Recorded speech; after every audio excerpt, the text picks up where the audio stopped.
जुर्म तो ध्यान हट के ठीक है उस पासे जाना कि जुर्म नूं सद्दा दिता गया। कुड़ियां दा रेप हुंदा जे मतलब किसी अडल्ट दा रेप हो गया, बजुर्ग दा मतलब वड्डी उम्र दा रेप हो गया जां उहदे नाल कोई होर असॉल्ट हो गया जां ईव टीजिंग हो गई। साडी सारियां दी सोसाइटी दी एक माइंड सैट है। चलो हाँ माइंड सैट की आ माइंड सैट कहंदा आ इन्हां दे कपड़े नहीं ठीक हैगे, इन्हां दे रहना बहना नहीं सही हैगा। अच्छा ये मुंडियां दे विच करदियां की है, रात नूं तुर फिर क्यों रहीआं ने जां मतलब उन्हां दी खाण पीण दीआं आदतां की आ, इन्हां चीज़ां करके ये जुर्म नूं सद्दा दिंदियां ने। वाहिगुरू जी का खालसा वाहिगुरू जी की फतेह। गुर प्यारेओ, एक नौजवान चेहरा एडवोकेट सिमरनजीत कौर गिल जो हमेशा हक सच वास्ते लड़ती आई है ते किसी भी ज़ालम दे सामने जिसने कदे गोडे नहीं टेके ते हुण इस जुझारू कुड़ी ने यह बीड़ा चक्या है कि हर लोड़वंद दी हर जरूरतमंद दी मदद कीती जावेगी। आखिर की है बचपन बचाओ मुहिम अते की है फाइट फॉर राइट अते इस तो इलावा अगर गल कीती जावे विक्टिम ब्लेमिंग दी ਤਾਂ ਇਸ ਬਾਬਤ ਵੀ ਬਹੁਤ ਜਾਣਿਆਂ ਨੂੰ ਗਿਆਨ ਨਹੀਂ ਹੈ, ਜਿਸ ਦੇ ਉੱਤੇ ਸੰਖੇਪ ਨਾਲ ਜਾਣਕਾਰੀ ਦੇ ਰਹੇ ਨੇ ਐਡਵੋਕੇਟ ਸਿਮਰਨਜੀਤ ਕੌਰ ਗਿੱਲ। ਸਤਿ ਸ਼੍ਰੀ ਅਕਾਲ ਜੀ, ਮੈਂ ਐਡਵੋਕੇਟ ਸਿਮਰਨਜੀਤ ਕੌਰ ਗਿੱਲ ਤੇ ਜਿਵੇਂ ਕਿ ਮੈਂ ਕਿਹਾ ਸੀਗਾ ਕਿ ਆਲਮੋਸਟ ਵੈਸੇ ਤਾਂ ਟਾਈਮ ਨਹੀਂ ਲੱਗਦਾ ਤਾਂ ਹਰ ਸੰਡੇ ਕਿਸੇ ਨਾ ਕਿਸੇ ਟੌਪਿਕ ਦੇ ਉੱਤੇ ਲਾਈਵ ਜ਼ਰੂਰ ਆਇਆ ਕਰਾਂਗੇ। ਸੋ ਪਹਿਲਾਂ ਮੈਂ जुर्म ਤੋਂ ਧਿਆਨ ਹਟ ਕੇ ਠੀਕ ਹੈ ਉਸ ਪਾਸੇ ਜਾਣਾ ਕਿ जुर्म ਨੂੰ ਸੱਦਾ ਦਿੱਤਾ ਗਿਆ। ਕੁੜੀਆਂ ਦਾ ਰੇਪ ਹੁੰਦਾ ਜੇ मतलब ਕਿਸੇ ਅਡਲਟ ਦਾ ਰੇਪ ਹੋ ਗਿਆ, ਬਜ਼ੁਰਗ ਦਾ मतलब ਵੱਡੀ ਉਮਰ ਦਾ ਰੇਪ ਹੋ ਗਿਆ ਜਾਂ ਉਹਦੇ ਨਾਲ ਕੋਈ ਹੋਰ ਅਸੌਲਟ ਹੋ ਗਿਆ ਜਾਂ ਈਵ ਟੀਜ਼ਿੰਗ ਹੋ ਗਈ। ਸਾਡੀ ਸਾਰਿਆਂ ਦੀ ਸੁਸਾਇਟੀ ਦੀ ਇੱਕ ਮਾਈਂਡ ਸੈਟ ਹੈ। ਚਲੋ हाँ माइंड सैट की आ माइंड सैट कहंदा आ इन्हां दे कपड़े नहीं ठीक हैगे, इन्हां दे रहना बहना नहीं सही हैगा। अच्छा ये मुंडियां दे विच करदियां की है, रात नूं तुर फिर क्यों रहीआं ने जां मतलब उन्हां दी खाण पीण दीआं आदतां की आ, इन्हां चीज़ां करके ये जुर्म नूं सद्दा दिंदियां ने। लीगल सपोर्ट करना ते क्योंकि मैं पहला भी बोलिया कि मैं अपने मेन टॉपिक ते जाण तो पहला मैं कुछ चीज़ां क्लीयर करना चाहुंदी हां कि जिहड़ा फाइट फॉर राइट है ते बचपन बचाओ आ इहदे अधीन ਜਿਹੜੇ ਵੀ ਵਿਕਟਮ ਹੁੰਦੇ ਆ ਉਹਨਾਂ ਦੀ ਜਿਹੜੀ ਮਦਦ ਆ ਉਹ ਬਿਲਕੁਲ ਮੁਫਤ ਕੀਤੀ ਜਾਂਦੀ ਆ, ਪਰ ਬਾਕੀ ਕਿਸੇ ਦੇ ਲਈ ਵੀ ਜਿਹੜੀ ਹੈਗੀ ਆ ਮੁਫਤ ਸਲਾਹ ਵੀ ਅਵੇਲੇਬਲ ਨਹੀਂ ਹੈਗੀ ਕਿਉਂਕਿ ਆਪਣਾ ਕੰਮ ਤੇ ਆਪਣੀ ਮੁਹਿੰਮ ਦੋਨੋਂ ਅਲੱਗ-ਅਲੱਗ ਚੀਜ਼ਾਂ ਨੇ। ਹੁਣ ਅਨਹਰਡ ਵਿਕਟਮਸ ਹੁੰਦੇ ਕਿਹੜੇ ਨੇ? ਅਨਹਰਡ ਵਿਕਟਮਸ ਉਹ ਹੁੰਦੇ ਆ ਜਿਨ੍ਹਾਂ ਦੀ ਕਿਤੇ ਵੀ ਸੁਣਵਾਈ ਨਹੀਂ ਹੁੰਦੀ ਤੇ ਜਿਨ੍ਹਾਂ ਦੇ ਕਿਉਂਕਿ ਇਹ ਸਾਡਾ ਜਿਹੜੀ ਸੁਸਾਇਟੀ ਆ ਇਹ ਜਾਂ ਜਿਹੜਾ ਸਾਡਾ ਸਿਸਟਮ ਆ ਇਹ ਸਾਰਾ ਪੈਸੇ ਦਾ ਪੀਰ ਆ। ਪੈਸੇ ਹੋਣਗੇ ਤਾਂ ਹੀ ਸਿਸਟਮ ਚੱਲ ਪਾਉਂਦੇ ਆ। ਸੋ ਉਹ ਲੋਕ ਜਿਨ੍ਹਾਂ ਦੇ ਕੋਲ ਨਾ ਤਾਂ ਨੌਲੇਜ ਹੈਗੀ ਆ, ਨਾ ਉਹਨਾਂ ਕੋਲ ਪੈਸਾ ਹੈਗਾ ਤੇ ਨਾ ਹੀ ਉਹਨਾਂ ਨੂੰ ਸਮਝ ਆਉਂਦੀ ਆ ਵੀ ਕਿੱਦਾਂ ਕੰਮ ਕੀਤਾ ਜਾ ਸਕੇ। ਸੋ ਉਹ ਹੁੰਦੇ ਆ ਅਨਹਰਡ ਵਿਕਟਮਸ ਜਿਨ੍ਹਾਂ ਦੀ ਸੁਣਵਾਈ ਵੀ ਨਹੀਂ ਕਿਤੇ ਹੁੰਦੀ। ਸੋ ਉਹਨਾਂ ਦੀ ਮਦਦ ਕਰਨ ਲਈ ਇਹ ਜਿਹੜੀ ਫਾਈਟ ਫॉर ਰਾਈਟ ਤੇ ਬਚਪਨ ਬਚਾਓ ਮੁਹਿੰਮਾਂ ਜਿਹੜੀਆਂ ਚਲਾਈਆਂ ਗਈਆਂ। ਹੁਣ ਜਿਹੜਾ ਟੌਪਿਕ ਸੀਗਾ ਅੱਜ ਦਾ ਵਿਕਟਮ ਬਲੇਮਿੰਗ, ਇਹ ਬੜਾ ਸੈਂਸਿਟਿਵ ਜਿਹਾ ਟੌਪਿਕ ਆ। ਅਸੀਂ ਜਿਹੜੀ ਇੰਟਰਨੈਸ਼ਨਲ ਮੂਵਮੈਂਟ ਵੀ ਹੈਗਾ ਸਾਡਾ SOS ਸਟੈਂਡਿੰਗ ਆਊਟ ਹੈ ਨਾ ਜਿਹੜਾ ਹੈਗਾ SOS ਹੈਗਾ ਜਿਹਦੀ ਮੈਂ ਇੰਡੀਅਨ ਅੰਬੈਸਡਰ ਹੈਗੀ ਆ ਤੇ ਮੈਂ ਉਹਦੀ ਇੰਟਰੋਡਕਸ਼ਨ ਪਹਿਲਾਂ ਵੀ ਦਿੱਤੀ ਸੀਗੀ। ਸੋ ਉਹਦੇ ਵਿੱਚ ਵੀ ਇੱਕ ਸਾਡਾ ਜਿਹੜਾ ਮੇਨ ਟੌਪਿਕ ਹੈਗਾ ਉਹ ਹੈਗਾ ਵਿਕਟਮ ਬਲੇਮਿੰਗ। ਸੋ ਹੁਣ ਬਹੁਤੀਆਂ ਗੱਲਾਂ ਇੱਧਰ ਉੱਧਰ ਨਾ ਕਰਦੇ ਹੋਏ ਮੈਂ ਮੇਨ ਵਿਕਟਮ ਬਲੇਮਿੰਗ ਤੇ ਆਉਣੀ ਆ। ਵਿਕਟਮ ਬਲੇਮਿੰਗ ਬੇਸਿਕਲੀ ਕੀ ਹੁੰਦਾ ਆ? ਪੰਜਾਬੀ ਦੇ ਵਿੱਚ ਆਪਾਂ ਗੱਲ ਕਰਦੇ ਹਾਂ ਕਿ ਜਦੋਂ ਕੋਈ ਪੀੜਤ ਹੁੰਦਾ ਆ, ਪੀੜਤ ਨੂੰ ਉਹਦੇ ਖਿਲਾਫ ਹੋਏ ਗੁਨਾਹ ਦੇ ਲਈ ਜਾਂ ਜਿਹੜਾ ਉਹਦੇ ਤੇ ਜੁਰਮ ਹੋਇਆ ਹੁੰਦਾ, ਉਹਦੇ ਖਿਲਾਫ ਜਿਹੜਾ ਜੁਰਮ ਹੋਇਆ ਹੁੰਦਾ ਉਸ ਜੁਰਮ ਦਾ ਅਸਲ ਕਾਰਨ ਉਸ ਵਿਕਟਮ ਨੂੰ ਦੱਸਣਾ ਹੁੰਦਾ ਵਿਕਟਮ ਬਲੇਮਿੰਗ। ਜਿਹੜੀ ਸਾਡੀ ਸੁਸਾਇਟੀ ਆ ਇਹਦੇ ਵਿੱਚ ਜ਼ਿਆਦਾਤਰ ਕੀ ਆ ਕਿ ਇਹ ਜਿਹੜਾ ਸਾਡਾ ਸੋਸ਼ਲ ਸਟਿਗਮਾ ਹੁੰਦਾ ਆ ਮਤਲਬ ਜਾਂ ਜੋ ਸੁਸਾਇਟੀ ਦਾ ਮਾਈਂਡ ਸੈਟ ਆ ਇਹ ਕੀ ਕਰਦੇ ਆ ਕਿ ਜਦੋਂ ਖਾਸ ਕਰਕੇ ਇਹ ਜਿਹੜਾ ਵਿਕਟਮ ਬਲੇਮਿੰਗ ਹੈ ਇਹ ਔਰਤਾਂ ਦੇ ਖਿਲਾਫ ਹੁੰਦੀ ਆ ਕਿ ਜੇ ਜੁਰਮ ਹੋਇਆ ਆ ਤਾਂ ਪੱਕਾ ਇਹਦਾ ਕੋਈ ਨਾ ਕੋਈ ਰੀਜ਼ਨ ਹੋਣਾ ਆ। ਇਹ ਜਿਵੇਂ ਮੈਂ ਐਗਜ਼ਾਮਪਲ ਦਿੰਨੀ ਆ, ਦਿੱਲੀ ਨਿਰਭਇਆ ਕਾਂਡ ਸਾਰਿਆਂ ਨੂੰ ਪਤਾ ਹੈ। ਰਾਤ ਨੂੰ ਕੁੜੀ ਦਾ ਰੇਪ ਹੋਇਆ ਤੇ ਸਾਰਿਆਂ ਵੱਲੋਂ ਇਹ ਆ ਅੱਛਾ ਉਹ ਰਾਤ ਨੂੰ ਕੀ ਕਰਦੀ ਸੀ, ਉਹ ਮੁੰਡੇ ਨਾਲ ਕਿਉਂ ਸੀ। ਸੋ ਉਹਨਾਂ ਨੇ ਉਸ ਜੁਰਮ ਤੋਂ ਧਿਆਨ ਹਟਾ ਕੇ ਉੱਥੇ ਦੀ ਬਲਕਿ ਉਸ ਸਮੇਂ ਜੋ CM ਸੀਗੀ 2012 ਦੇ ਵਿੱਚ ਉਹਨੇ ਇੱਥੇ ਤੱਕ ਬੋਲਤਾ ਸੀਗਾ ਕਿ ਕੁੜੀ ਰਾਤ ਨੂੰ ਘੁੰਮ ਫਿਰ ਕਿਉਂ ਰਹੀ ਸੀ। ਜੇ ਰਾਤ ਨੂੰ ਕੁੜੀਆਂ ਘੁੰਮਣ ਫਿਰਨ ਗਈਆਂ ਤਾਂ ਉਹ ਜੁਰਮ ਨੂੰ ਸੱਦਾ ਦੇਣਗੀਆਂ। ਮਤਲਬ ਅਸੀਂ ਜਿਹੜੀ ਇਹ ਅਪਰੋਚ ਆ ਸਾਡੀ ਇਹ ਅਪਰੋਚ ਗਲਤ ਆ ਸਾਡੀ ਸੁਸਾਇਟੀ ਦੀ ਇੱਥੇ ਹੋ ਗਿਆ ਵਿਕਟਮ ਬਲੇਮਿੰਗ।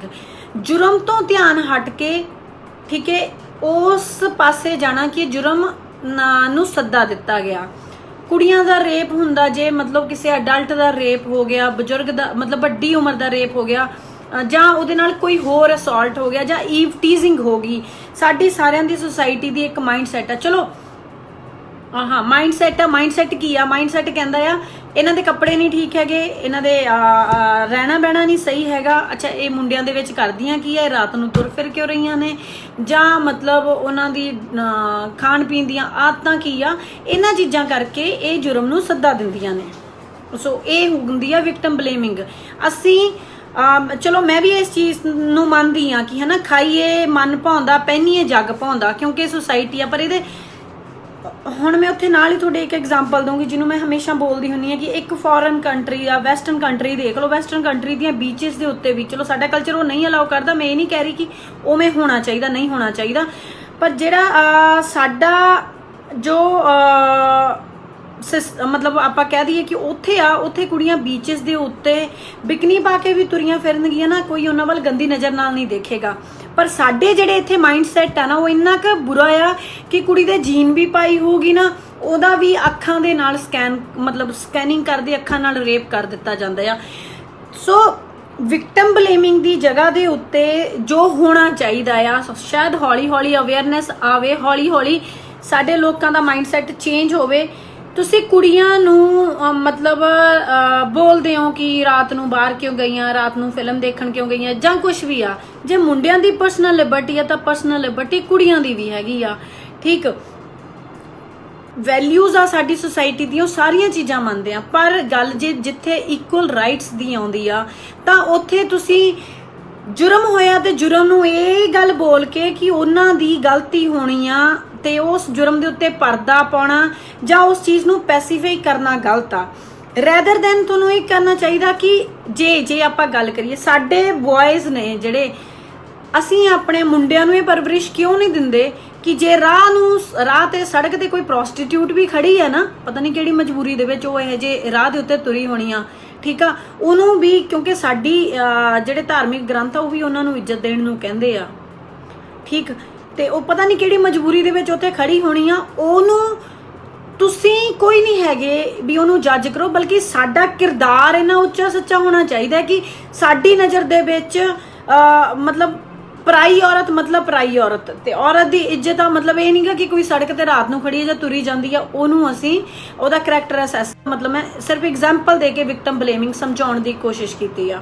ਹੁਣ ਜਦੋਂ ਵੀ ਕੋਈ ਕੋਲ ਜਿਹੜੇ ਕੇਸਿਸ ਆਉਂਦੇ ਨੇ ਹਨਾ, ਉਹ ਸਾਰੇ ਮੋਸਟਲੀ ਇਹੋ ਜਿਹੇ ਹੁੰਦੇ ਆ। ਤਾਂ ਹੀ ਮੇਰਾ ਪਰਪਸ ਸੀਗਾ ਕਿ ਅੱਜ ਆ ਕੇ ਮੈਂ ਵਿਕਟਮ ਬਲੇਮਿੰਗ ਤੇ ਬੋਲਾਂ ਕਿ ਜੇ ਹੁਣ ਚਾਈਲਡ ਅਬਿਊਜ਼ ਹੋ ਗਿਆ, ਛੋਟੇ, ਸਾਡਾ ਫਰਜ਼ ਕੀ ਆ ਕਿ ਅਸੀਂ ਉਹਨਾਂ ਨੂੰ ਪ੍ਰੋਟੈਕਟ ਕਰਨਾ। ਸੋ ਉਹਨਾਂ ਨੂੰ ਪ੍ਰੋਟੈਕਟ ਕਰਨਾ ਤਾਂ ਸਭ ਤੋਂ ਪਹਿਲਾਂ ਕਿਸੇ ਵੀ ਜਿਹੜਾ ਵੀ ਜਿਹਨੇ ਜੁਰਮ ਕੀਤਾ ਉਹਨੂੰ ਸਜ਼ਾ ਦੇਣ ਤੋਂ ਪਹਿਲਾਂ ਸਾਡੇ ਲਈ ਕੀ ਆ ਕਿ ਜਿਹੜਾ ਉਹ ਵਿਕਟਮ ਆ ਉਹਦੀ ਜਿਹੜੀ ਹੈਗੀ ਆ ਮੈਂਟਲ ਸਟੇਟਸ ਆ ਉਹਨੂੰ ਠੀਕ ਕਰਨਾ। ਕਿਉਂਕਿ ਸਾਡਾ ਜੋ ਲਾਅ ਵੀ ਆ ਜਾਂ ਸਾਡੀਆਂ ਜਿਹੜੀਆਂ ਵੈਲਿਊਜ਼ ਵੀ ਆ ਉਹ ਵੀ ਕੀ ਕਹਿੰਦੀਆਂ ਨੇ ਕਿ ਜਿੱਥੇ ਕਿਤੇ ਜੁਰਮ ਹੁੰਦਾ, ਜੁਰਮ ਨੂੰ ਰੋਕ ਕੇ ਮੁਜਰਮ ਨੂੰ ਸਜ਼ਾ ਦੇਣ ਤੋਂ ਪਹਿਲਾਂ ਸਾਡੇ ਲਈ ਕੀ ਹੈ ਕਿ ਜਿਹੜਾ ਵਿਕਟਮ ਆ ਉਹਨੂੰ ਠੀਕ ਸਹੀ ਰੱਖਣਾ। ਠੀਕ ਹੈ ਜੀ। ਸੋ ਰਿਹੈਬਿਲਿਟੇਸ਼ਨ ਤੇ ਜਿਹੜੀ ਉਹਦੀ ਮੈਂਟਲ ਸਟੇਟ ਆ ਉਹਨੂੰ ਸਹੀ ਰੱਖਣਾ ਸਾਡੀ ਪਹਿਲੀ ਪ੍ਰਾਇੋਰਟੀ ਹੁੰਦੀ ਹੈ। ਇਸੇ ਲਈ ਜਿਹੜੇ ਚਾਈਲਡ ਰੇਪ ਵਿਕਟਮਸ ਹੋ ਗਏ ਜਾਂ ਵੈਸੇ ਜਿਹੜੇ ਰੀਅਲ ਰੇਪ ਵਿਕਟਮਸ ਹੁੰਦੇ ਆ ਉਹਨਾਂ ਲਈ ਕੰਪਨਸੇਸ਼ਨ ਹੁੰਦੀ ਆ ਜਿਹੜੀ ਉਹਨਾਂ ਨੂੰ ਮਿਲਦੀ ਆ, ਜੋ 50-50 ਲੱਖ ਕਰੋੜ ਰੁਪਇਆ ਤੱਕ ਵੀ ਕੰਪਨਸੇਸ਼ਨ ਆ ਉਹਨਾਂ ਨੂੰ ਮਿਲਦੀ ਆ ਜੋ ਅਕਿਊਜ਼ ਪਾਰਟੀ ਵੱਲੋਂ ਪੇ ਕੀਤੀ ਜਾਂਦੀ ਆ। ਠੀਕ।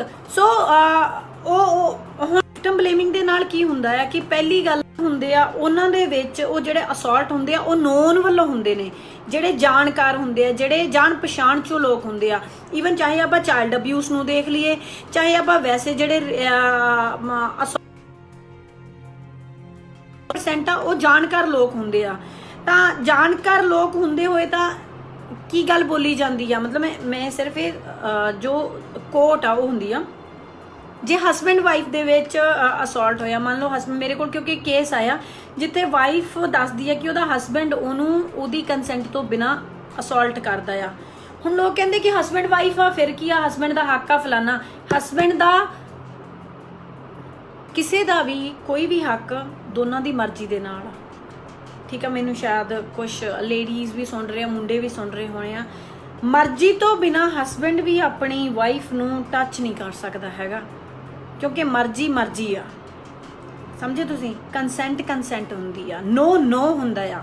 ये साडी नो नू नो ना समझण वाली जिहड़ी टेंडेंसी है ना लोकां दी, वो सिस्टम आ जिहड़ा खराब करदा आ। ते आपां क्योंकि आपां गल विक्टिम ब्लेमिंग दी कर रहे सीगे, तो मैं बिच क्योंकि बहुत वास्ट आ टॉपिक, फिर कदे किधर नूं चले जाने आ। सो जिहड़ी जदों विक्टिम ब्लेमिंग हुंदी आ, उहदे नाल की हुंदा आ कि मैक्सीमम जिहड़े विक्टिम्स हुंदे ने वो हिम्मत ही नहीं कर पाउंदे अगे आउण दी। हुण जिवें पिछे जे जलंधर वाला केस होया सीगा, जिहड़ा मैं हैंडल कीता सीगा, छोटी बच्ची वाला, ਉਹਦੇ ਵਿੱਚ ਸਾਰਿਆਂ ਨੇ ਬੋਲਿਆ ਕਿ ਜਦੋਂ ਉਹਦਾ ਭਰਾ, ਕਈ ਲੋਕਾਂ ਦੀ ਮਤਲਬ ਦਿਸ ਵਾਸ ਮੈਂਟੈਲਿਟੀ ਕਿ ਜਦੋਂ ਉਹਦਾ ਭਰਾ ਉਹਦੇ ਨਾਲ ਅਸੌਲਟ ਕਰਦਾ ਸੀ ਉਦੋਂ ਕਿਉਂ ਨਹੀਂ ਬੋਲੀ। ਪਹਿਲੀ ਗੱਲ ਆ ਜੀ, ਜਦੋਂ ਛੋਟੇ ਬੱਚੇ ਹੁੰਦੇ ਆ, ਮੋਸਟਲੀ ਇਹੀ ਚੀਜ਼ ਹੁੰਦੀ ਹੈ, ਜਿਹੜੇ ਛੋਟੇ ਬੱਚੇ ਹੁੰਦੇ ਆ ਉਹਨਾਂ ਨੂੰ ਸਮਝ ਹੀ ਨਹੀਂ ਹੁੰਦੀ ਉਹਨਾਂ ਨਾਲ ਕੀ ਹੋ ਰਿਹਾ ਆ। ਜਦ ਸਮਝ ਹੀ ਨਹੀਂ ਹੋਊਗੀ ਬੰਦਾ ਬੋਲੂਗਾ ਕੀ।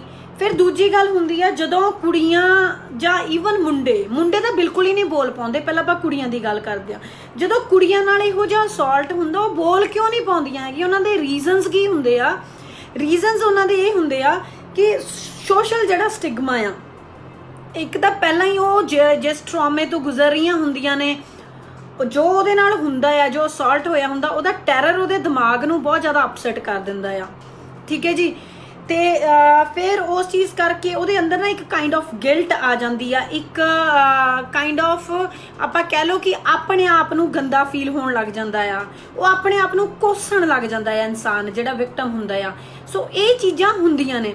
ਅੱਛਾ, ਜਿਹੜੇ ਅਸੌਲਟ ਦੇ ਸ਼ਿਕਾਰ ਮੁੰਡੇ ਹੁੰਦੇ ਨੇ, ਪਹਿਲਾਂ ਛੋਟੇ ਬੱਚੇ ਲਾ ਲਓ, ਉਹ ਟੋਟਲੀ ਅਨਨੈਚੁਰਲ ਹੁੰਦਾ ਆ। ਉਹ ਇੰਨੇ ਅਪਸੈਟ ਹੋ ਜਾਂਦੇ ਨੇ, ਉਹਨਾਂ ਦੀ ਸਾਈਕੋਲੋਜੀ ਇਸ ਹੱਦ ਤੱਕ ਮਤਲਬ ਖਰਾਬ ਹੋ ਜਾਂਦੀ ਆ ਕਿ ਜੇ ਆਪਾਂ ਚਾਈਲਡ ਸੈਕਸ ਅਬਿਊਜ਼ ਦੀ ਗੱਲ ਕਰੀਏ, ਕੁੜੀਆਂ ਨਾਲੋਂ ਜ਼ਿਆਦਾ ਟਰੌਮੇ 'ਚ ਮੁੰਡੇ ਜਾਂਦੇ ਨੇ। ਰੀਜ਼ਨ ਕਿਉਂਕਿ ਮੁੰਡਿਆਂ ਨਾਲ ਇਹ ਘੱਟ ਹੁੰਦਾ ਤੇ ਟੋਟਲੀ ਅਨਐਕਸੈਪਟੇਬਲ ਹੁੰਦਾ। ਉਹਨਾਂ ਨੂੰ ਬਿਲਕੁਲ ਸਮਝ ਨਹੀਂ ਹੁੰਦੀ ਕਿ ਸਾਡੇ ਨਾਲ ਅਸਲ ਦੇ ਵਿੱਚ ਹੋ ਕੀ ਰਿਹਾ ਆ। ਤੇ ਮੁੰਡੇ ਉਸ ਟਰੌਮੇ ਨੂੰ ਨਾ ਸਹਿੰਦੇ ਹੋਏ ਮੈਕਸੀਮਮ ਕੀ ਹੁੰਦਾ ਕਿ ਉਹ ਬੱਚੇ ਆ ਜਿਹੜੇ ਜਾਂ ਜਿਹੜਾ ਵੀ ਮੁੰਡਾ ਵੱਡੀ ਉਮਰ ਦਾ ਵੀ ਹੋਊਗਾ, ਉਹ ਨਾ ਮੈਕਸੀਮਮ ਸੁਸਾਈਡ ਕਰ ਜਾਂਦੇ ਨੇ, ਠੀਕ ਹੈ। ਬੋਲ ਨਹੀਂ ਪਾਉਂਦੇ ਹੈਗੇ ਤੇ ਉਹ ਕੰਨੀ ਕਤਰਾਉਣ ਲੱਗ ਜਾਂਦੇ ਆ, ਉਹ ਕਿਸੇ ਨਾਲ ਗੱਲ ਨਹੀਂ ਕਰ ਪਾਉਂਦੇ ਖੁੱਲ੍ਹ ਕੇ, ਠੀਕ ਹੈ ਜੀ। ਜਾਂ ਫਿਰ ਉਹਨਾਂ ਨੂੰ ਅਜੀਬ ਜਿਹੜੇ ਹੁੰਦੇ ਆ, ਉਹਨਾਂ ਨੂੰ ਪੋਸਟ ਟਰੌਮੈਟਿਕ ਸਟ੍ਰੈਸ ਡਿਸਆਰਡਰ ਹੋ ਜਾਂਦਾ ਆ, ਜਿਹਦੇ ਵਿੱਚ ਉਹਨਾਂ ਨੂੰ ਕਾਈਂਡ ਆਫ ਦੌਰੇ ਪੈਣ ਲੱਗ ਜਾਂਦੇ ਆ, ਜਾਂ ਉਹ ਬਿਨਾਂ ਗੱਲ ਤੋਂ ਐਂਗਜ਼ਾਈਟੀ ਹੋ ਜਾਂਦੀ ਆ, ਪੈਨਿਕ ਹੋਣ ਲੱਗ ਜਾਂਦੇ ਆ, ਉਹਨਾਂ ਦੇ ਅੰਦਰ ਡਰ ਪੈਦਾ ਹੋ ਜਾਂਦਾ। ਸੋ ਇਹ ਸਾਰੀਆਂ ਚੀਜ਼ਾਂ ਦੱਸਣ ਦਾ ਜਿਹੜਾ ਮੇਰਾ ਪਰਪਸ ਸੀਗਾ, ਉਹ ਪਰਪਸ ਇਹ ਆ ਕਿ ਸਾਡੀ ਸੁਸਾਇਟੀ ਨੂੰ ਆਪਣੀ ਸੋਚ ਵਿਕਟਮ ਬਲੇਮਿੰਗ ਤੋਂ ਛੱਡ ਕੇ, ਜਾਂ ਜਿਵੇਂ ਵੀ ਆਪਣੇ ਲੋਕ ਸੋਚਦੇ ਆ ਜੀ ਆਹ ਚੀਜ਼ ਆ ਉਹ ਚੀਜ਼ ਆ, ਮਤਲਬ ਆਦਤ ਬਣ ਗਈ ਆ ਨਾ ਵਿਹਲੇ ਬੈਠ ਕੇ ਆਪਣੀਆਂ ਆਪਾਂ ਨੂੰ ਜੱਜਮੈਂਟ ਦੇਣ ਦੀ, ਉਹ ਚੀਜ਼ਾਂ ਨਹੀਂ ਕਰਨੀਆਂ ਚਾਹੀਦੀਆਂ। ਇਹ ਸੋਸ਼ਲ ਰਿਸਪੌਂਸਿਬਿਲਿਟੀ ਆ ਸਾਡੀ ਸੁਸਾਇਟੀ ਦੀ ਕਿ ਸਾਨੂੰ ਜੱਜ ਨਹੀਂ ਕਰਨਾ ਚਾਹੀਦਾ। ਜਦੋਂ ਲੋਕ ਜੱਜ ਕਰਨ ਦੀ ਕੋਸ਼ਿਸ਼ ਕਰਦੇ ਆ, ਹੋ ਸਕਦਾ ਕਈ ਕੇਸਿਸ ਫੇਕ ਹੁੰਦੇ ਨੇ, ਪਰ ਹਰ ਕੇਸ ਫੇਕ ਨਹੀਂ ਹੁੰਦਾ। ਜਿਹੜੇ ਅਸਲ ਕੇਸ ਹੁੰਦੇ ਆ ਉਹ ਮੋਸਟਲੀ ਆਉਂਦੇ ਨਹੀਂ, ਠੀਕ ਆ। ਸੋ ਇਹ ਜਿਹੜਾ ਇਫੈਕਟ ਹੁੰਦਾ, ਇਸ ਇਫੈਕਟ ਕਰਕੇ ਕੀ ਆ ਕਿ ਕੇਸ ਰਜਿਸਟਰਡ ਨਹੀਂ ਹੁੰਦੇ, ਠੀਕ। ਮੈਂ ਦੱਸਿਆ ਹੀ ਆ ਕਿ ਪੋਸਟ ਟਰੌਮੈਟਿਕ ਡਿਸਆਰਡਰ ਹੋ ਜਾਂਦਾ ਆ। ਉਹ ਜਿਹੜਾ ਹੌਰੀਬਲ ਐਕਟ ਮਤਲਬ ਐਕਟ ਹੋਇਆ ਹੁੰਦਾ, ਉਸ 'ਚੋਂ ਬਾਹਰ ਨਹੀਂ ਆ ਪਾਉਂਦੇ। ਜਿਹੜੇ ਉਹਨਾਂ ਦੀ ਜਿਹੜੀ ਫਿਊਚਰ ਜਿਹੜੀ ਲਾਈਫ ਹੁੰਦੀ ਆ, ਉਹ ਸਪੋਇਲ ਹੋ ਜਾਂਦੀ ਆ।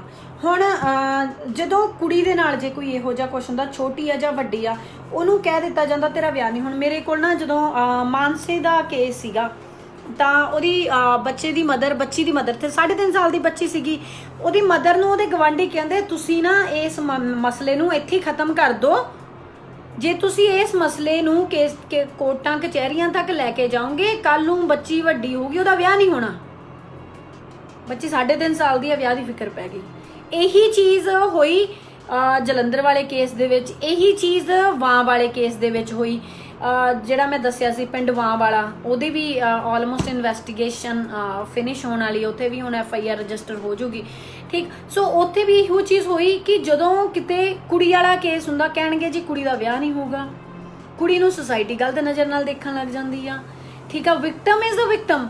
ਫਿਰ ਹੁਣ ਆਪਾਂ ਆ ਜਾਓ, ਦੇਖੋ ਮੈਂ ਵੀ ਇਸ ਚੀਜ਼ ਦੇ ਉੱਤੇ ਕਰਦੀ ਹਾਂ ਕਿ ਜਦੋਂ ਡੋਮੈਸਟਿਕ ਵਾਇਲੈਂਸ ਹੁੰਦੀ ਆ, ਡੋਮੈਸਟਿਕ ਵਾਇਲੈਂਸ ਦੇ ਵਿੱਚ ਡੋਮੈਸਟਿਕ ਵਾਇਲੈਂਸ ਦੇ ਜਿਹੜੇ DB ਐਕਟ ਦੇ ਹੋ ਗਏ ਜਾਂ ਡੋਰੀ ਐਕਟ ਦੇ ਜਿਹੜੇ ਲਾਜ਼ ਨੇ, ਉਹਨਾਂ ਦਾ ਕੁੜੀਆਂ ਵੱਲੋਂ ਮਿਸਯੂਜ਼ ਹੁੰਦਾ ਆ। ਆਮ 100% ਐਗਰੀ ਇਸ ਚੀਜ਼ ਤੇ, ਹੈ ਨਾ, ਮੈਂ ਮੰਨਦੀ ਹਾਂ ਇਸ ਚੀਜ਼ ਨੂੰ।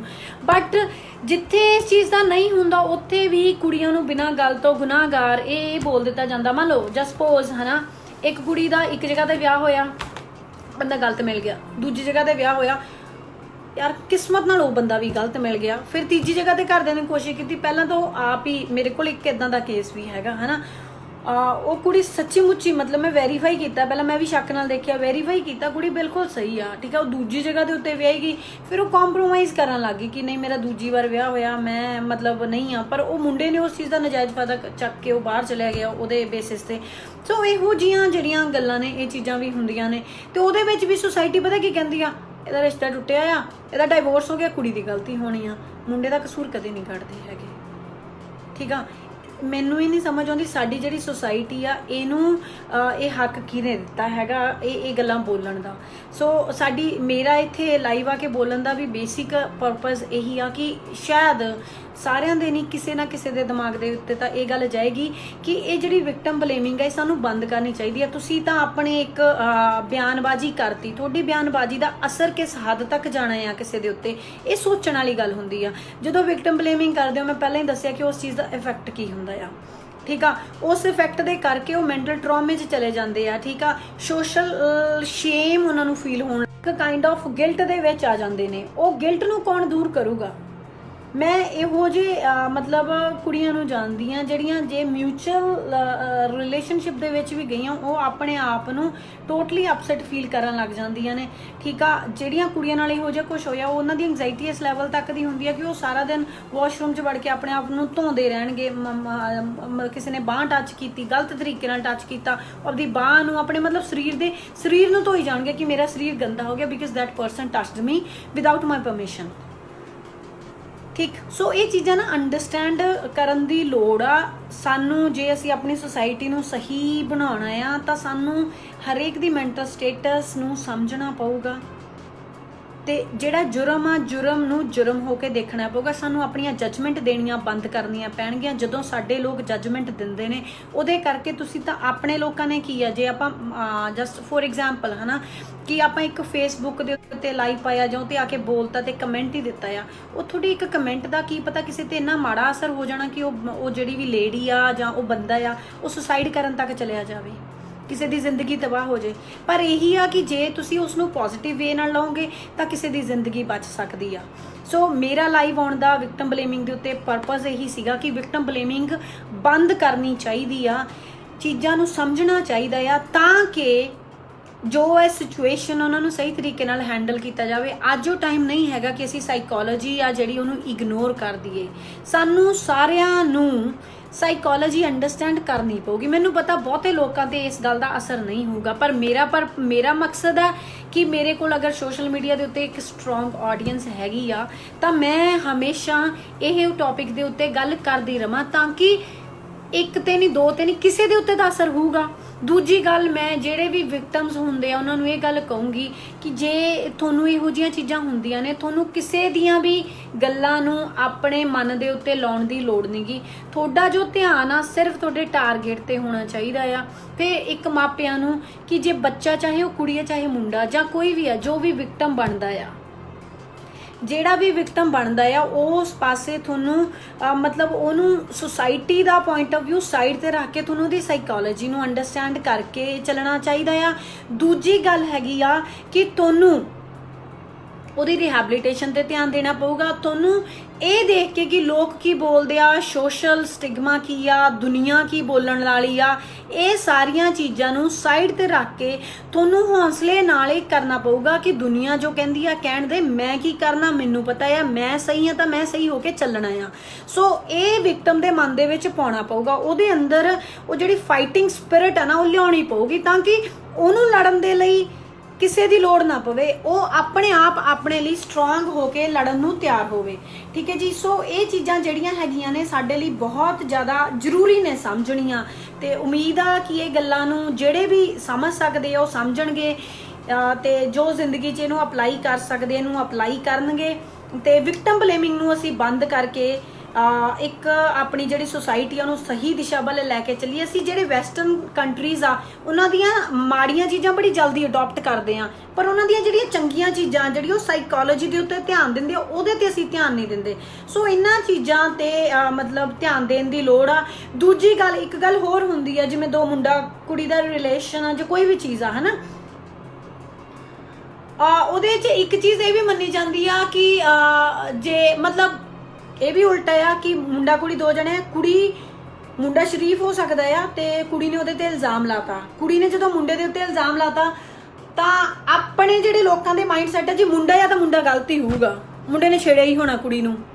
ਇਹ ਚੀਜ਼ ਵੀ ਗਲਤ ਆ। ਬਹੁਤ ਜਗ੍ਹਾ ਤੇ ਕੁੜੀਆਂ ਵੀ ਗਲਤ ਹੁੰਦੀਆਂ ਨੇ, ਸਾਨੂੰ ਉਸ ਪਾਸੇ ਵੀ ਧਿਆਨ ਦੇਣਾ ਪਊਗਾ। ਸੋ ਹਰ ਜਗ੍ਹਾ ਦੇ ਉੱਤੇ ਕੁੜੀ ਸਹੀ ਨਹੀਂ ਹੋ ਸਕਦੀ, ਹਰ ਜਗ੍ਹਾ ਤੇ ਮੁੰਡਾ ਸਹੀ ਨਹੀਂ ਹੋ ਸਕਦਾ। ਸੋ ਸਾਨੂੰ ਸਾਰੀਆਂ ਚੀਜ਼ਾਂ ਨੂੰ ਚੰਗੀ ਤਰ੍ਹਾਂ ਦੇਖ ਕੇ ਬੈਲੈਂਸ ਕਰਨਾ ਪਊਗਾ। ਮੈਂ ਉਹੀ ਗੱਲ ਕਹਿੰਦੀ ਆ ਕਿ ਆਪਦੀ ਜੱਜਮੈਂਟ ਦੇਣ ਤੋਂ ਪਹਿਲਾਂ ਸਾਨੂੰ ਬੈਲੈਂਸ ਕਰਕੇ ਚੀਜ਼ਾਂ ਵੈਰੀਫਾਈ ਕਰਨੀਆਂ ਪੈਣਗੀਆਂ ਕਿ ਅਸਲ ਸਹੀ ਗੱਲ ਕੀ ਆ, ਗਲਤ ਗੱਲ ਕੀ ਆ। ਸੋ ਜਦ ਤੱਕ ਅਸੀਂ ਇਹ ਚੀਜ਼ਾਂ ਨੂੰ ਲੈ ਕੇ ਨਹੀਂ ਚੱਲਾਂਗੇ, ਸਮਝਣ ਦੀ ਕੋਸ਼ਿਸ਼ ਨਹੀਂ ਕਰਾਂਗੇ, ਸਾਡੀਆਂ ਜਿਹੜੀਆਂ ਪ੍ਰੋਬਲਮਸ ਨੇ ਉਹ ਕਦੇ ਵੀ ਸੌਰਟ ਆਊਟ ਨਹੀਂ ਹੋਣਗੀਆਂ।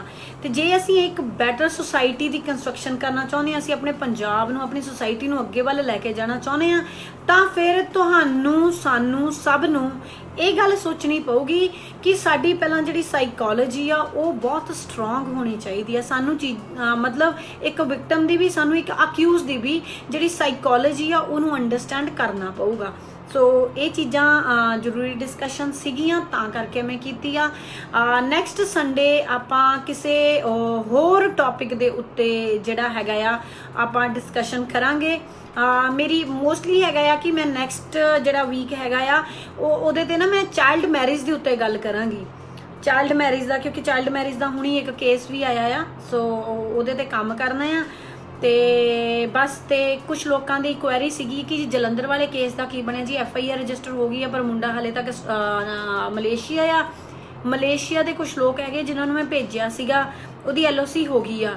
ਤੇ ਜਿਹੜਾ ਮਲੇਸ਼ੀਆ ਦੇ ਵਿੱਚ ਮੈਂ ਰਿਪੋਰਟ ਭੇਜੀ ਸੀਗੀ ਕੁਛ, ਪਰ ਉਹਨਾਂ ਨੇ ਅੱਗੋਂ ਕੋਈ ਹਲੇ ਰਿਪਲਾਈ ਨਹੀਂ ਕੀਤਾ। ਸਾਨੂੰ ਹੈਗਾ ਉਹਨੂੰ ਮਲੇਸ਼ੀਆ ਤੋਂ ਹੀ ਫੜ ਲਿਆ ਜਾਵੇ, ਪਰ ਉਹ ਸਤਰਕ ਹੋ ਗਿਆ ਆ ਤੇ ਕੁੜੀ ਦੇ ਜਿਹੜੇ ਪੇਰੈਂਟਸ ਆ ਉਹਦਾ ਸਾਥ ਦੇ ਰਹੇ ਆ। ਸੋ ਮੇਰੀ ਇਹੀ ਆ ਮਾਪਿਆਂ ਨੂੰ ਉਮੀਦ ਆ, ਅਪੀਲ ਆ ਕਿ ਤੁਸੀਂ ਨਾ ਆਪਣੇ ਬੱਚਿਆਂ ਦੀ ਸਾਈਕੋਲੋਜੀ ਅੰਡਰਸਟੈਂਡ ਕਰਕੇ ਉਹਨਾਂ ਦਾ ਸਾਥ ਦੇਵੋ, ਨਾ ਕਿ ਗੱਲਾਂ ਨੂੰ ਦੱਬਣ ਦੀ ਕੋਸ਼ਿਸ਼ ਕਰੋ। ਸਿਰਫ ਇੰਨੀ ਗੱਲ ਦੇਖਿਓ ਕਿ ਜਦੋਂ ਜੁਰਮ ਨੂੰ ਦੱਬਿਆ ਜਾਂਦਾ ਆ, ਮੁਜਰਮ ਬਚਦਾ ਤਾਂ ਉਹਦਾ ਹੌਸਲਾ ਹੋਰ ਦੁੱਗਣਾ ਚੌਗਣਾ ਹੋ ਜਾਂਦਾ ਤੇ ਉਹ ਦੁਬਾਰਾ ਜੁਰਮ ਕਰਦਾ ਆ। ਸੋ ਜੁਰਮ ਨੂੰ ਦੇਖ ਕੇ ਚੁੱਪ ਨਹੀਂ ਰਹਿਣਾ ਹੈਗਾ, ਜੁਰਮ ਦਾ ਵਿਰੋਧ ਕਰਨਾ ਆ ਤੇ ਮੁਜਰਮ ਨੂੰ ਸਜ਼ਾ ਦਿਵਾਉਣੀ ਆ। ਇਹ ਸਾਡਾ ਫਰਜ਼ ਹੋਣਾ ਚਾਹੀਦਾ ਆ। ਬਾਕੀ ਜੇ ਕੁਝ ਗਲਤ ਬੋਲਤਾ ਹੋਵੇ ਮਾਫ ਕਰਿਓ ਤੇ ਉਮੀਦ ਆ ਤੁਸੀਂ ਇਸ ਚੀਜ਼ ਨੂੰ ਸ਼ੇਅਰ ਕਰੋਗੇ ਤਾਂ ਕਿ ਇਹ ਗੱਲਾਂ ਕਿਸੇ ਹੋਰ ਦੇ ਵੀ ਕੰਮ ਆ ਸਕਣ। ਤੇ ਅਗਲੀ ਵਾਰ ਚਾਈਲਡ ਮੈਰਿਜ ਦੇ ਉੱਤੇ ਗੱਲ ਕਰਾਂਗੇ ਤੇ ਹਰ ਸੰਡੇ ਕਿਸੇ ਨਾ ਕਿਸੇ ਟੌਪਿਕ ਦੇ ਉੱਤੇ ਜ਼ਰੂਰ ਗੱਲ ਕਰਿਆ ਕਰਾਂਗੇ। ਤੇ ਇੱਕ ਜਿਹੜੇ ਸੀਨੀਅਰ ਸਿਟੀਜ਼ਨ ਆ ਉਹਨਾਂ ਦਾ ਏਕਮ TV ਦੇ ਉੱਤੇ ਮੇਰਾ ਉਹ ਆਇਆ ਵੀ ਆ, ਉਹ ਤੁਸੀਂ ਸੀਨੀਅਰ ਸਿਟੀਜ਼ਨਸ ਦੇ ਰਾਈਟ ਵਾਲਾ ਮੇਰਾ ਉਹ ਏਕਮ TV ਦੇ ਉੱਤੇ ਵੀਡੀਓ ਪਈ ਆ, ਉਹ ਦੇਖ ਸਕਦੇ ਹੋ। ਤੇ ਬਾਕੀ ਜਿਹੜੇ ਗਰੀਬ ਤੇ ਲਤਾੜੇ ਹੋਏ ਲੋਕ ਨੇ, ਅਨਹਰਡ ਵਿਕਟਮ ਨੇ, ਉਹਨਾਂ ਲਈ ਫ੍ਰੀ ਲੀਗਲ ਏਡ ਪਹਿਲਾਂ ਵੀ ਸੀਗੀ, ਅੱਜ ਵੀ ਹੈਗੀ ਆ, ਹਮੇਸ਼ਾ ਰਹੇਗੀ। ਪਰ ਜਿਹੜੇ ਲੋਕ ਪੇ ਕਰ ਸਕਦੇ ਆ ਉਹਨਾਂ ਨੂੰ ਮੈਂ ਫ੍ਰੀ ਐਡਵਾਈਸ ਵੀ ਨਹੀਂ ਦਿੰਦੀ। ਸੋ ਇਹ ਚੀਜ਼ਾਂ ਵੀ ਕਲੀਅਰ ਨੇ। ਸੋ ਕਿਸੇ ਨੂੰ ਬੁਰੀ ਲੱਗਦੀ ਆ ਗੱਲ, ਬੁਰੀ ਲੱਗੇ, ਚੰਗੀ ਲੱਗਦੀ ਆ ਚੰਗੀ ਲੱਗੇ, ਤੇ ਬਾਕੀ ਗੱਲਾਂ ਆਪਾਂ ਕਰਦੇ ਰਵਾਂਗੇ। ਠੀਕ ਹੈ ਜੀ, ਸਤਿ ਸ਼੍ਰੀ ਅਕਾਲ। ਜੀ ਹਾਂ ਗੁਰੂ ਪਿਆਰਿਓ, ਵਿਕਟਮ ਬਲੇਮਿੰਗ ਇੱਕ ਅਜਿਹਾ ਹਥਿਆਰ ਜਿਸ ਦੇ ਨਾਲ ਅਸਲ ਮੁੱਦੇ ਤੋਂ ਹਮੇਸ਼ਾ ਆਵਾਮ ਨੂੰ ਭਟਕਾ ਦਿੱਤਾ ਜਾਂਦਾ ਹੈ, ਜਾਂ ਕਹਿ ਸਕਦੇ ਹਾਂ ਕਿ ਕਈ ਵਾਰ ਵਿਕਟਮ ਨੂੰ ਹੀ ਇੰਨਾ ਕਮਜ਼ੋਰ ਕਰ ਦਿੱਤਾ ਜਾਂਦਾ ਹੈ, ਮਾਨਸਿਕ ਤਣਾਅ ਇੰਨਾ ਦੇ ਦਿੱਤਾ ਜਾਂਦਾ ਹੈ ਕਿ ਉਹ ਆਪ ਹੀ ਆਪਣੇ ਕਦਮ ਪਿੱਛੇ ਲੈਣ ਤੇ ਮਜਬੂਰ ਹੋ ਜਾਂਦਾ ਹੈ। ਪਰ ਜਿੱਥੇ ਵੀ ਕਿਸੇ ਨਾਲ ਕੁਝ ਵੀ ਗਲਤ ਵਾਪਰਿਆ ਹੋਵੇ, ਗਲਤ ਹੋਇਆ ਹੋਵੇ, ਸਾਡਾ ਫਰਜ਼ ਬਣਦਾ ਹੈ ਕਿ ਅਸੀਂ ਉੱਥੇ ਉਸ ਦਾ ਸਾਥ ਦਈਏ ਅਤੇ ਹੱਕ ਸੱਚ ਦੀ ਲੜਾਈ ਵਿੱਚ ਆਪਣੀ ਆਵਾਜ਼ ਪੂਰੀ ਇਮਾਨਦਾਰੀ ਨਾਲ ਬੁਲੰਦ ਕਰੀਏ। ਜਿੱਦਾਂ ਪੰਜਾਬ ਦੀ ਇਹ ਸ਼ੇਰਨੀ ਹਰ ਗਲਤ ਥਾਂ ਉੱਤੇ ਖੜ ਕੇ ਹੱਕ ਸੱਚ ਵਾਸਤੇ ਗਰਜਦੀ ਹੈ, ਸਾਡਾ ਵੀ ਫਰਜ਼ ਬਣਦਾ ਹੈ ਕਿ ਇਸ ਦੇ ਮੋਢੇ ਨਾਲ ਮੋਢਾ ਲਾ ਕੇ ਅਜਿਹੀਆਂ ਧੀਆਂ ਦਾ, ਅਜਿਹੀਆਂ ਭੈਣਾਂ ਦਾ ਅਸੀਂ ਸਾਥ ਦਈਏ ਜੋ ਅੱਜ ਕੱਲ੍ਹ ਦੀ ਮਰੀਆਂ ਜ਼ਮੀਰਾਂ ਵਾਲੀ ਦੁਨੀਆ ਦੇ ਵਿੱਚ ਜਿਉਂਦੀਆਂ ਜ਼ਮੀਰਾਂ ਲੈ ਕੇ ਵਿਚਰ ਰਹੇ ਨੇ ਤੇ ਘਟੀਆ ਲੋਕਾਂ ਨਾਲ, ਮਸੰਦਾਂ ਨਾਲ ਸਾਹਮਣਾ ਕਰ ਰਹੇ ਨੇ, ਲੜ ਰਹੇ ਨੇ। ਤੁਸੀਂ ਸਭ ਇਸ ਮਸਲੇ ਉੱਤੇ ਕੀ ਸੋਚਦੇ ਹੋ? ਆਪਣੇ ਵਿਚਾਰ ਨੀਚੇ ਕਮੈਂਟਸ ਦੇ ਵਿੱਚ ਜ਼ਰੂਰ ਦੇਣਾ। ਵੀਡੀਓ ਚੰਗੀ ਲੱਗੀ ਹੋਵੇ ਲਾਈਕ ਤੇ ਸ਼ੇਅਰ ਵੀ ਜ਼ਰੂਰ ਕਰਨਾ। ਵਾਹਿਗੁਰੂ ਜੀ ਕਾ ਖਾਲਸਾ, ਵਾਹਿਗੁਰੂ ਜੀ ਕੀ ਫਤਿਹ। ਸਿੱਖ ਧਰਮ ਦੀ ਹਰ ਗਤੀਵਿਧੀ ਅਤੇ ਗੁਰਬਾਣੀ ਵਾਸਤੇ ਹੁਣੇ ਸਬਸਕ੍ਰਾਈਬ ਕਰੋ ਗੁਰਬਾਣੀ ਅਖੰਡ ਬਾਣੀ ਅਤੇ ਨੋਟੀਫਿਕੇਸ਼ਨਸ ਵਾਸਤੇ ਬੈਲ ਨੂੰ ਰਿੰਗ ਕਰੋ।